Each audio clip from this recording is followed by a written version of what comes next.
விமானத்துல குடுக்கற சாப்பாடு எங்கிருந்து வருதுன்னு தெரியுமா? ஏதோ சாதாரண இடத்துல செஞ்சது கிடையாதுங்க. தாஜ் ஹோட்டல் மாதிரி இருக்கிற பெரிய பெரிய ஸ்டார் ஹோட்டல்ல இருந்து தான் இந்த சாப்பாடெல்லாம் வருது. ஆனா பல பேர் என்கிட்ட கேக்குற ஒரே கேள்வி, என்னங்க சாப்பாடு பார்க்க சூப்பரா இருக்கு ஆனா டேஸ்ட் மட்டும் ஏதோ கம்மியா இருக்கே அப்படின்னு கேட்பாங்க. இதுக்கு காரணம் எங்களோட சமையல் தப்பு இல்லைங்க, காரணம் நீங்க தான். இல்ல உங்க நாக்கு தான். ஆமாங்க, இது நான் சொல்லல, அறிவியல் சொல்லுது.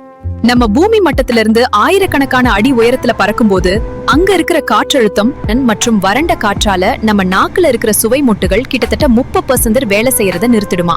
அதாவது கீழே டேஸ்டா இருக்கிற அதே சாப்பாடு மேல வரும்போது உங்களுக்கு சப்புன்னு தெரியுது. சுருக்கமா சொல்ல போனா உங்க நாக்கு அங்க லீவ் போட்டுடுது. அதனால இனிமே ஃபிளைட்ல சாப்பாடு சுவை கம்மியா இருந்தா சமையல்காரரை திட்டாதீங்க, அந்த 30% சுவை மொட்டுகளை திட்டுங்க. Safe flight and happy eating. Subscribe மறந்துடாதீங்க. தேங்க்ஸ். வணக்கம். 398 நாட்களில் சுழலும் ராட்சத நட்சத்திரம். நாசா வெளியிட்ட ரகசியம். இது ஒரு இளைஞன் நட்சத்திரம் என்று அழைக்கப்படுகிறது. நாசாவின் டெஸ் செயற்கைக்கோள் பிளாக் ஹோல் அருகே ஒரு விசித்திர நட்சத்திரத்தை கண்டறிந்துள்ளது.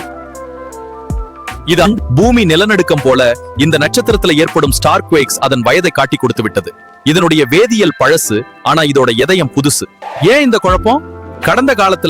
கடந்த காலத்துல 2 நட்சத்திரங்கள் மோதி ஒன்னா இணைஞ்சிருக்கு.